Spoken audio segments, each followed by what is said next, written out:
शासन यंत्रणा दुर्बल झाल्यानेच स्वयंसेवी संस्थांची निर्मिती झाली. शासन, प्रशासन व सर्वसामान्य जनता यांच्यातील दुवा म्हणजे या स्वयंसेवी संस्था आहेत.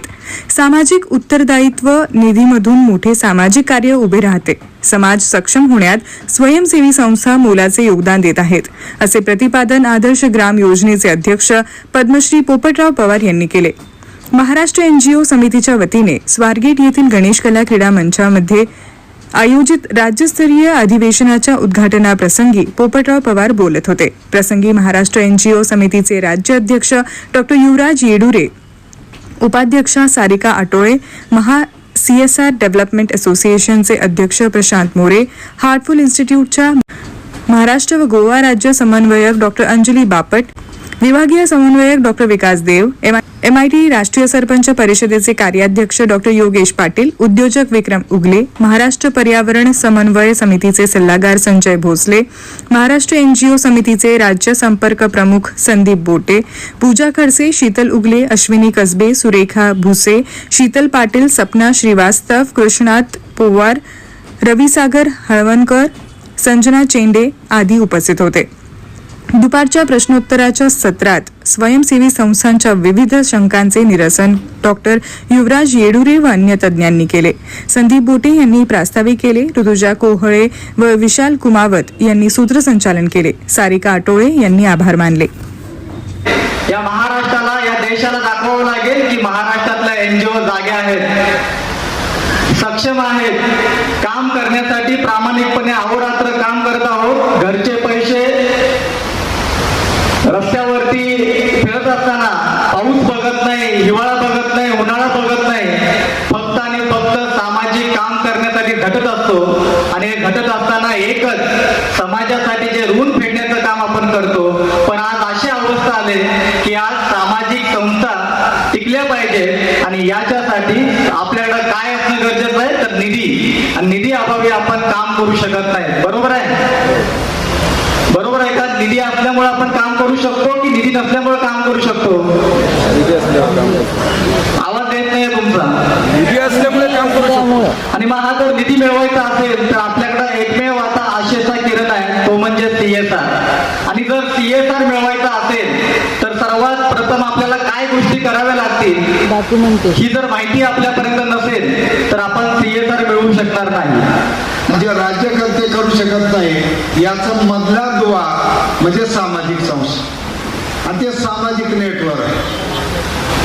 आणि त्यांनी राजकीय व्यवस्था आणि प्रशासकीय व्यवस्थेला जोडून ज्या समस्या निर्माण झालेल्या आहेत त्यासाठी एक चांगलं सोल्युशन तरी काढून द्यायचं. कारण CSRची ज्यावेळी पहिली सुरुवात झाली दिल्लीला, त्या पहिल्या बैठकीमध्ये मला सहभागी व्हायला मिळालं. 2% कॉर्पोरेट फंड सामाजिक क्षेत्रासाठी वळवण्याच्या दृष्टीने जी पहिली सुरुवात झाली होती तेव्हापासून तर नंतर कॉन्फेडरेशन ऑफ इंडियाच्या अनेक बैठकाला त्यांनी मला दिल्लीत बोलवलं.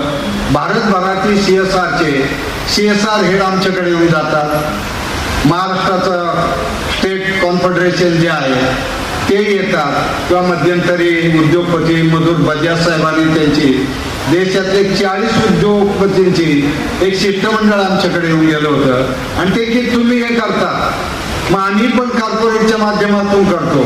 तर एखादं मॉडेल गाव शाश्वत कसं करता येईल. आणि आता पैसा कमी नाही असं माझं मत. आज जवळपास 40,000 करोड रुपये दरवर्षी CSRच्या माध्यमातून उपलब्ध होतात.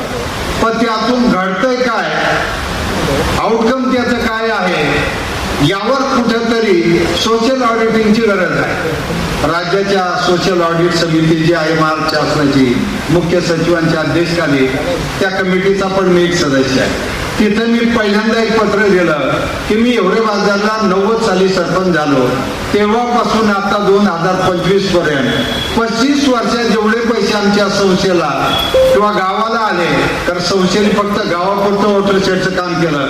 नंतर NGO म्हणून मी कुठेही काम करत नाही. आणि जी माणसं काम करतात त्यांना एक मार्गदर्शन करायचं. आणि मग पहिलं सोशल ऑडिट आमचं करून द्या म्हणून मी राज्य शासनाला एक पत्र दिलं. मग आता ते सोशल ऑडिट करण्यासाठी फंड कुठून आणायचे? उद्देश एकच होता, रोज 400 ते 500 व्हिजिटर्स गावात असतात. अनेक एनजीओचे लोक येतात, कॉर्पोरेटचे लोक येतात. आता येता जे नव्याने IAS जे वन अधिकारी इंदिरा गांधी नॅशनल अकादमीमध्ये उत्तराखंडला, खरं तिथे जायचं होतं पण ढगफुटी पाऊस, मी ऑनलाईन जॉईन झालो. मी येतानाच गाडीमध्येच ऑनलाईन त्यांच्याशी बोलत होतो. त्यात जवळजवळ 70% जे नवीन IAS झाले UPSCतून 70% इंजिनियर मुलं आहेत आणि आता वनसेवेमध्ये गेलेले आहेत. आणि ज्यावेळेस हे वनसेवेत जातात, काम करतात, मुद्दा हाच होता की तापमानाचा जो बदल झालेला आहे याचं मुख्य एक कारण जंगल तोडता आहे. औद्योगिकरणातून जे बाहेर पडतं आणि आपणही ज्या काही चुका करतो आणि याला कुठेतरी ढगफुटी कधीतरी आपण 25-50 वर्षाचा अनुभव. आता प्रत्येक रिटर्न मान्सूनच्या सीजनला आता हिमालयन व्हॅलीमध्ये सगळ्या ढगफुटी चालू.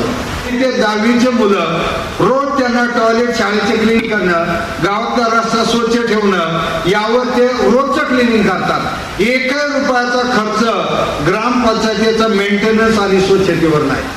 22 वर्ष झाले आमचा कॉन्क्रीटचा रोड, अजूनही 22 वर्ष खराब होणार नाही. डांबरी रस्ता 16 वर्षानंतर आम्ही कार्पेट टाकतो त्यावर पुन्हा.